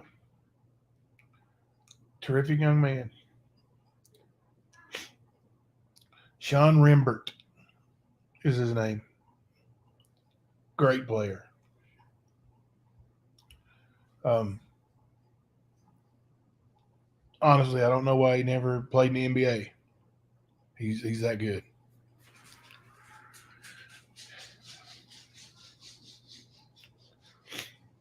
So, you guys see my little avatar there? That's one of those pictures that tries to make you look better. But I'm not catfishing. Who we got here? Who is it? Oh, okay. Well, hello. You're muted. You are muted. I got your 6, bro.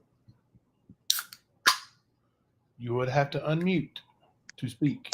I don't want to unmute. Why do you always make me unmute? They can't hear you if you don't unmute.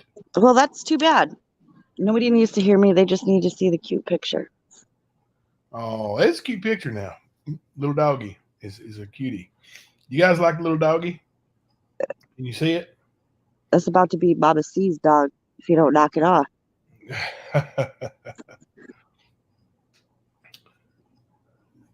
That is, I got your 6, bro. Mm-hmm. You know, I didn't even know what that meant until recently. Are you serious? I'm serious.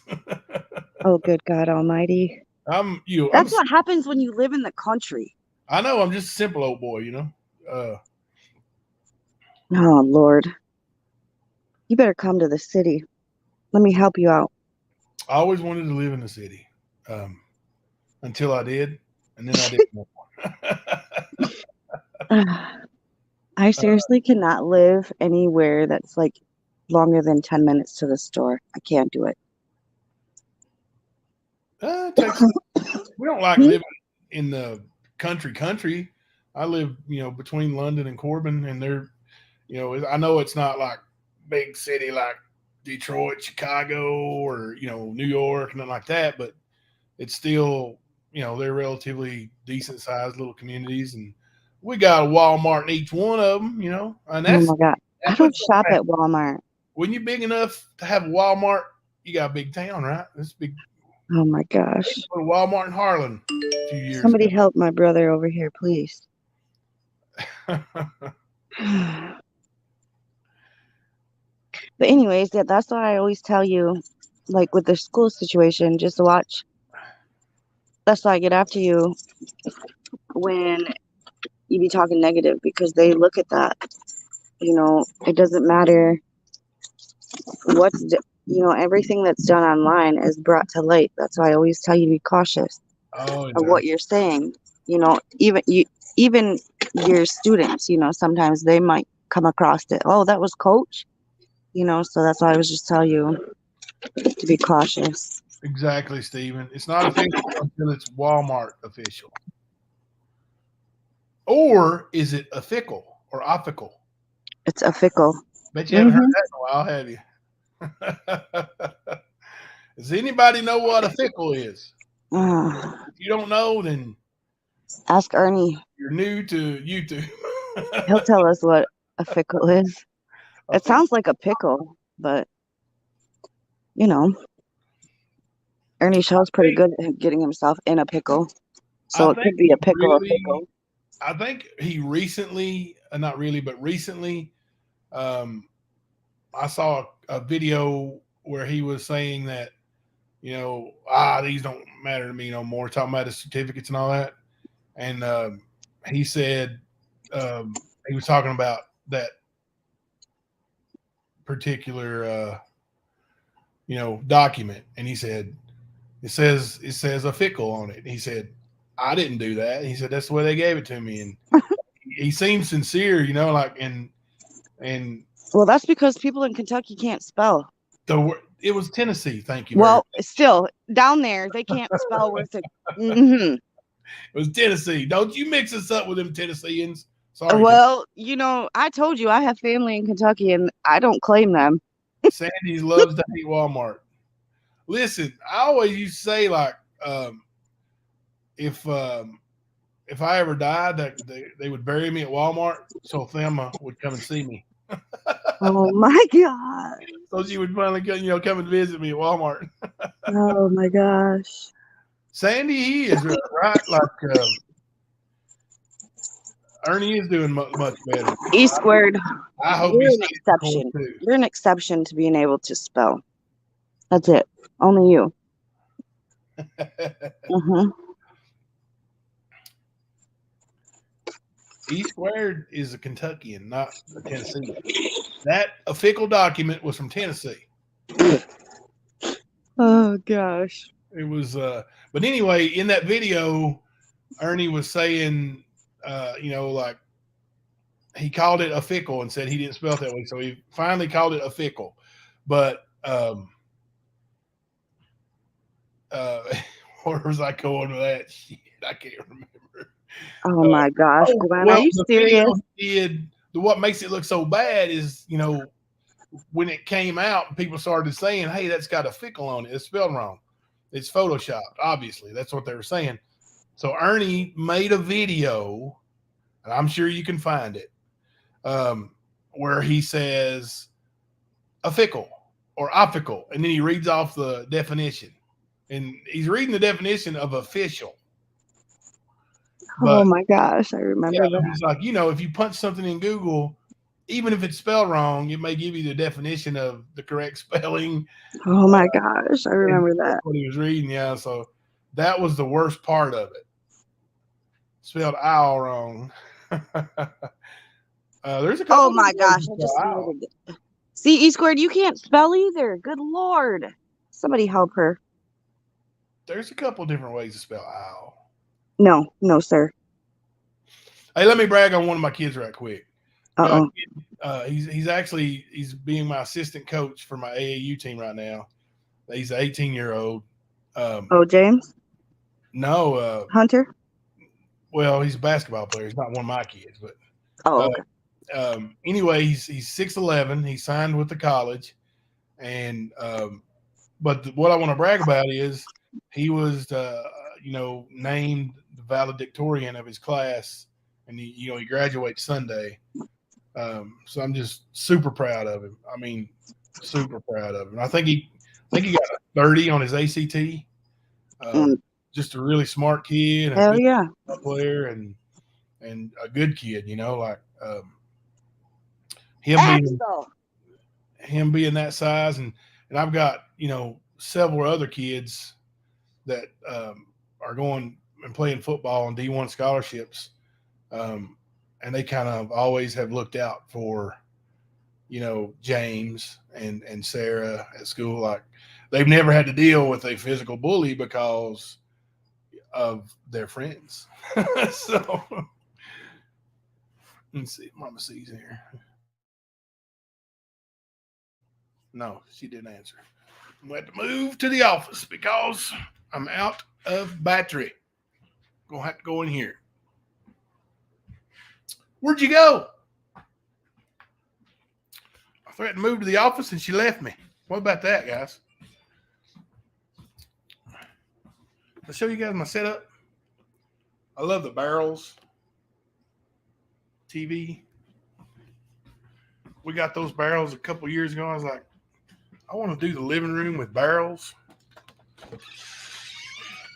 Going here to the office so I can plug my computer up. Sorry for the crooked. Okie dokie. Back to where the light's behind my head. Plug in. Hopefully it won't. Let's see if I get my head in there in front of that light. Tried to kidnap her. She didn't want to go. Oh. Dog made you drop your phone. Okay, whatever. I didn't hear no dog. I didn't hear no doggy. The headlamp. Yep. There you go. Got my Inspector Gadget stuff going on back there. Look.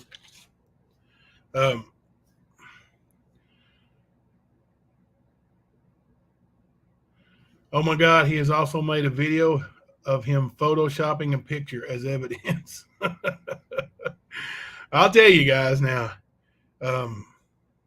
it's never boring. I know I got to do something with that light somehow. I even took the first bulb out, so the bulb facing this way is not even there, but it didn't help. Don't know what I'm going to do. Yeah. I don't know. I'll figure it out, though. I will get it figured out. Good thing it's water. Oh, you dropped it in the pool. Ooh. Not good.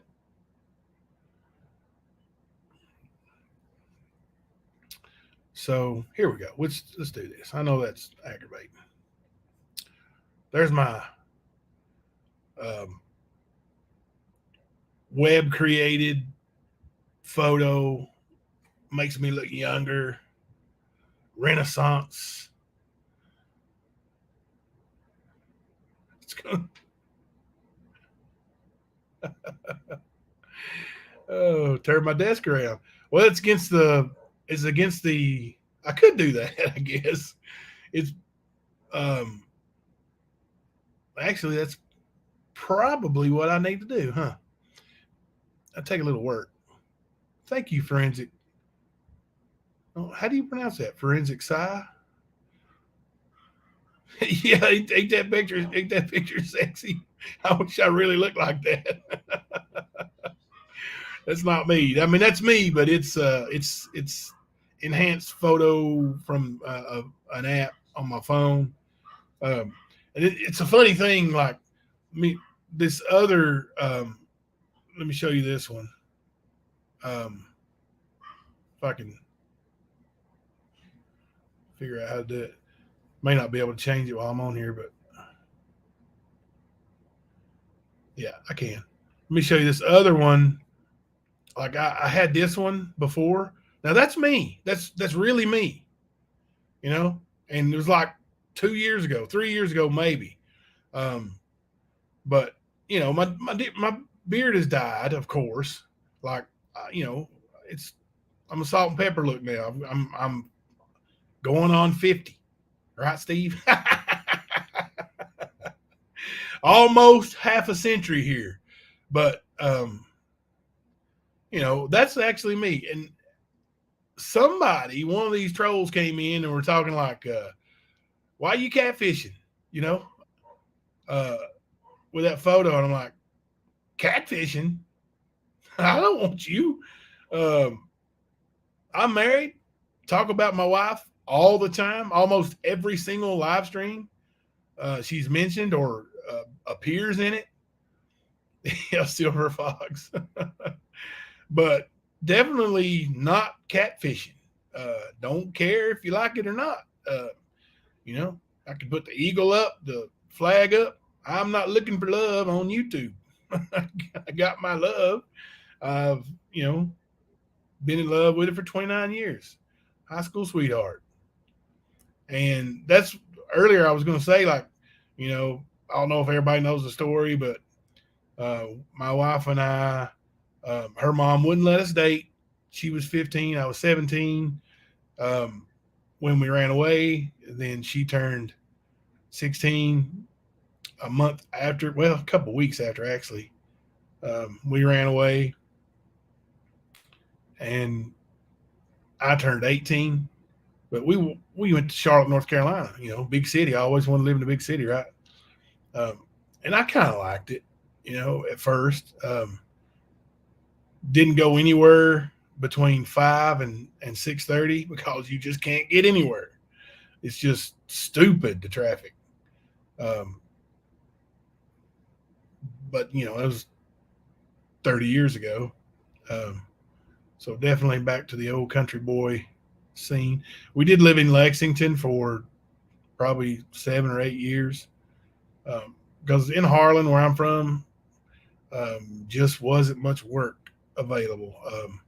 I couldn't work in the coal mines. I was just too fat.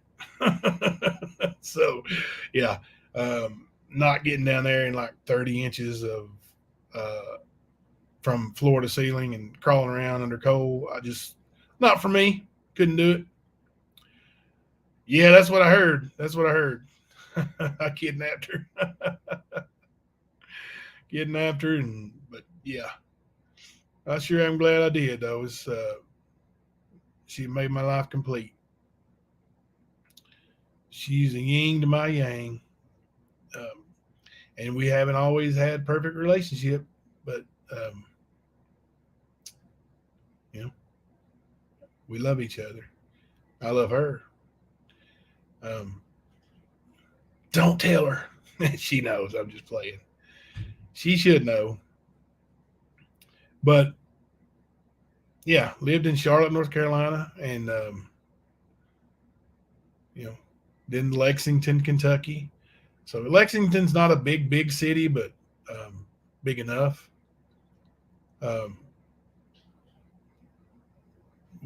We we have lived in the Corbin area since right before my son was born. So 19 years. And we love the area. Corbin, London, we love it.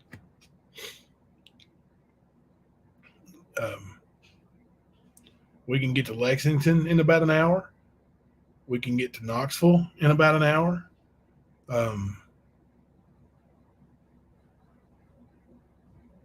Right. Thank you. Thank you, E Squared. That's just, and the one person that I heard say that, I'm sure they've all said it by now, but first person was female and just one of the most vile, disgusting people I've ever seen. But, moving on. They kidnapped me too. Oh, but I left my phone in there. So if anybody's messaging me, I ain't getting them. I left my phone in there when I brought my computer in here to put on charger. So tomorrow we're going to talk about Damon Stevens from Harlan, Kentucky, my home county. Leslie B will be on panel. She was neighbors with Damon and his family. And her family lived beside him for years. So she's familiar, very familiar.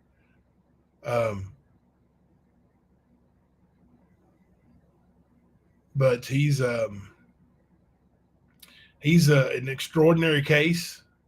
Like I said, this young man at the time, scored the highest of anyone on the postal exam. Let me just read you a little. Okay, I'm going to read it to you. A man who believed his mother and father had been replaced by pod people who intended to hurt him admitted that he murdered them, burned their bodies, and dumped their ashes and bone fragments into a river in 1997. Gary Damon Stevens, age 28.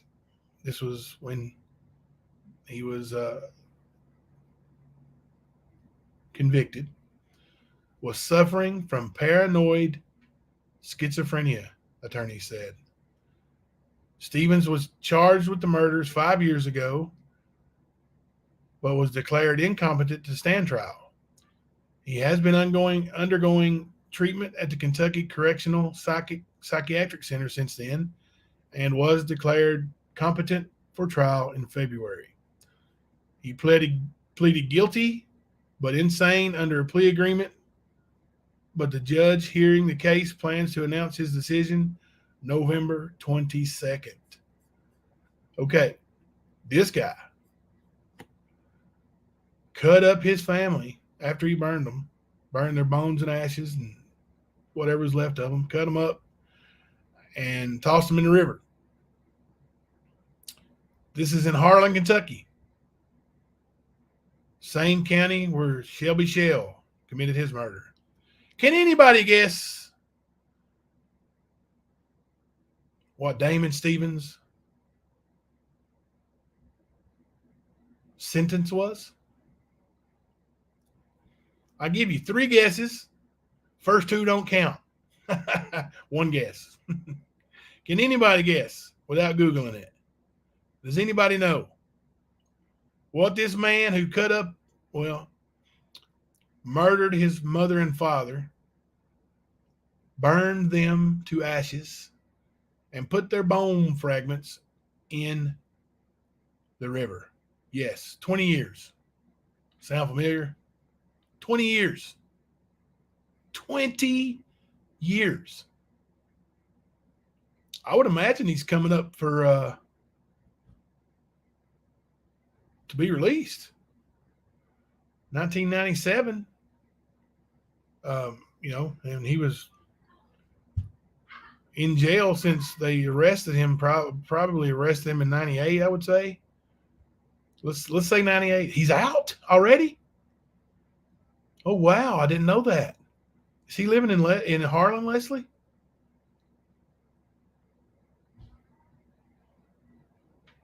Or do you know? Yeah, well, he got 20 years for each parent, 5 years for each parent for abuse of a corpse, and like a bunch of years, like 60 years worth of sentencing, but all run concurrently at the same time. I don't know if I could reach him to get him on panel. I didn't know he was out. He's not allowed back in Harlan as far as I know of. I could imagine that. Leslie's very familiar with the case. She's going to be on panel tomorrow, and we're going to talk about it and in detail, and just get an idea of what people thought of Dame. Now, I'm going to tell you, I didn't know him on like a really good friendship level. My buddy Clark was friends with him, and Clark's supposed to be coming on panel too. I don't know if he's in a mental facility or not. I think when he was scheduled, 20 years was 20 years, and then he gets out. Don't know. But we'll find out. We'll do a little research, and Leslie B might know. She's got some other connections too. So not just being a neighbor. So Leslie B knows people. Harlan's a small town. Clark knows people. He's actually a police dispatcher. So it's with a V. Stevens with a V. Oh, no, it's PH. I'm sorry. It's PH. When I Googled it, it was always V, but it's, on his record here, it's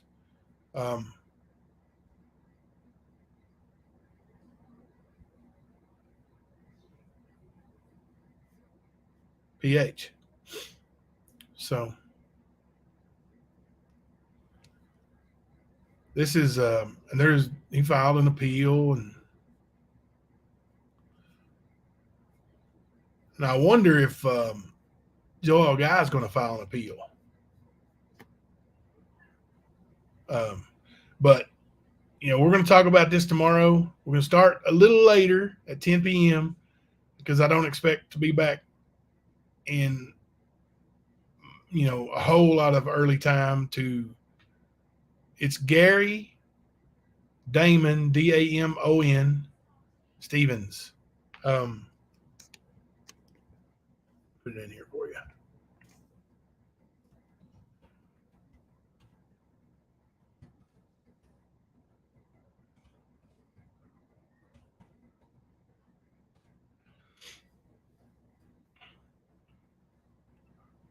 But we will talk about this case in detail from some people who were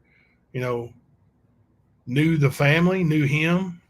Like I said, Clark was a friend. They had partied together some. Clark used to knock a few drinks back. There was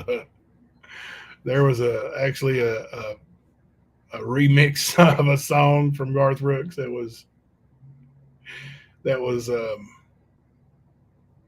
catchy tune back in the day when Clark was hosting parties or whatever. It was think I'll slip on down, and instead of the Oasis, it was think I'll slip on down to Clark Bailey's. So, but yeah, I guess you'll be busy too. I mean, those softball games, is it like a tournament AAU thing, or even the school teams? I mean, I know they play 3 or 4 games or whatever, best 2 out of 3 and all that stuff. Especially with baseball and softball, they think, well, those kids, they can stay out there all day. Basketball is not much better in AAU though. I've seen recently, I've had a team with 7 players and they go down there and make us play 3 games in a row. I mean, in a row, 5 o'clock, 6 o'clock, 7 o'clock. And, those kids are worn slap out. And we usually drop the 3rd game. I mean, it wears them out. Okay, cool. I don't have my phone in here. Let me see. Let me look at, let me pull it up on the computer here. Oh gosh, I got 5 messages.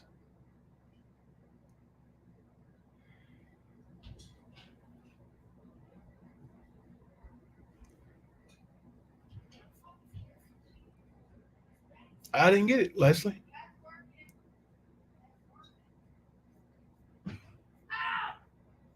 Oh, it's from E Squared. No wonder. My bad. Oh.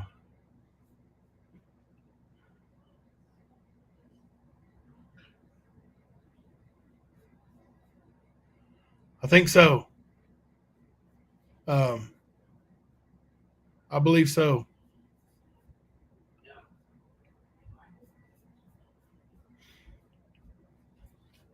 So let me see the message back.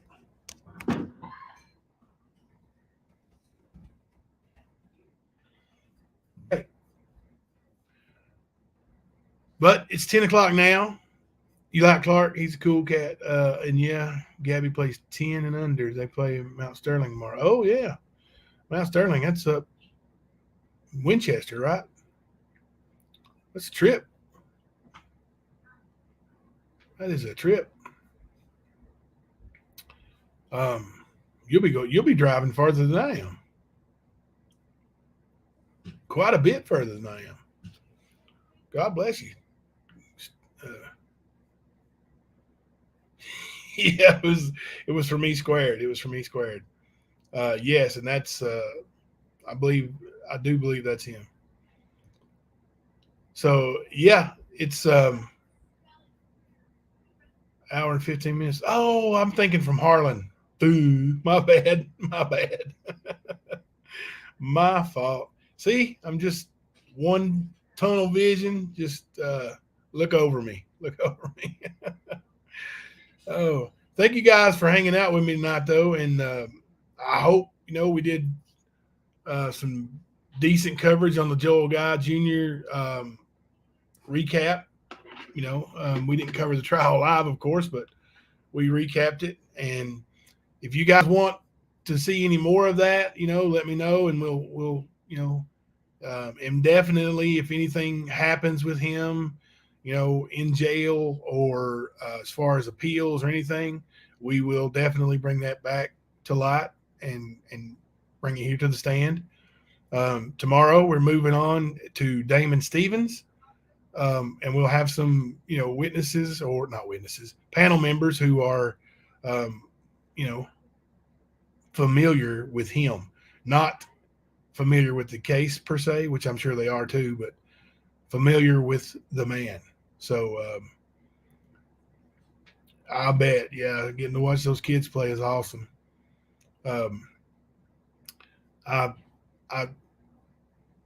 When Hunter plays for other teams and he plays for his school team, I enjoy it so much because I love coaching him.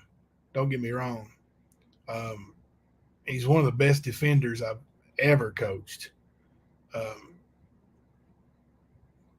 But when I get to watch him play and I don't have to worry about making decisions, I'm just dad.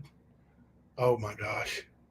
It's, so much fun, and I love it. But you guys have a wonderful night. Enjoy the rest of the night and get a good start to the weekend. We'll see you guys here tomorrow night, hopefully 10 o'clock. We're going to talk about Damon Stevens. If you got any questions you need to talk to me, or information you think I might need, please send it to me. Coach Jimbo C at gmail.com is the easiest one to remember. But yeah, Coach Jimbo C at gmail.com. My phone number's out there. Several of you have it. If you need me, text me, call me, whatever. I'm here for you. I'll do anything I can to help any of you. So, even if it's just prayers. So, but you guys have a great night and a great weekend. We'll see you here tomorrow night at 10. I'm Jimbo, coming to you live from the stand.